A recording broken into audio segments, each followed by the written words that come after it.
Hi friends, welcome to Art. Today we are going to finger knit. This is one of my favorite projects. It's very relaxing. Um, you can make gifts for your friends, send them off to faraway family in the mail, um, and all you need is yarn and a pair of scissors. You actually don't even need yarn. You can actually just use string as well. So I have a couple different kinds of yarns here to show you as samples. I have a really thick one. I have string.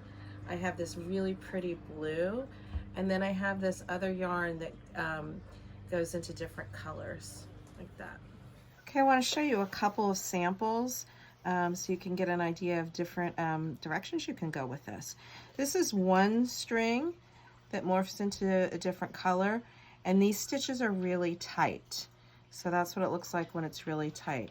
This is one string also, but the stitches are much looser, not pulled super tight. This one is two separate strings, different colors done together. This one is actually three different colors put together. This is using a thicker yarn. This is a thinner yarn. It's busy around here. A thinner yarn using two different colors in that one. So for my demonstration, I'm going to use this thicker yarn today. So I got a piece about, I don't know, that long. And the first thing you need to do is make a slip knot. It's really hard for me to explain how to do a slip knot, but basically you've got your two fingers in here, you pull it through, and you got that. Okay, slip knot.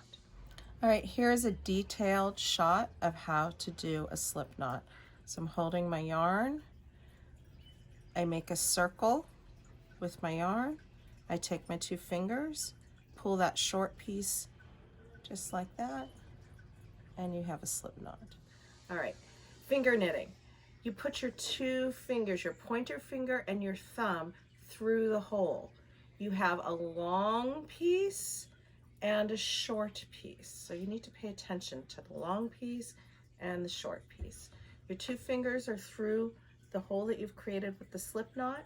You're grabbing the long piece with those two fingers. You're taking your other hand and you're pulling the short piece and the piece of yarn that you have in your fingers tight at the same time. Boom, like that. Okay? Now your circle's now a little bit bigger.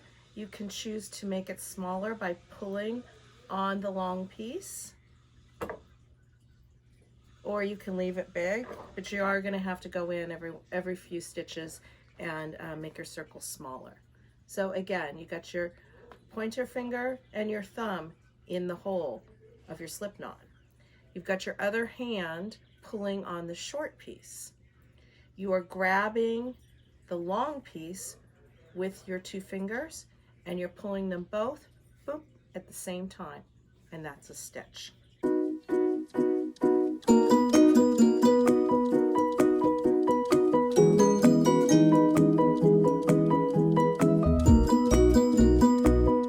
All right, so how do we end our finger knitting?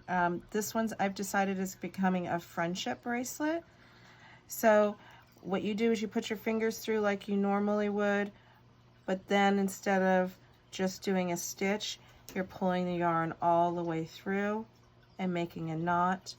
And for safety's sake, I like to put another knot on the end.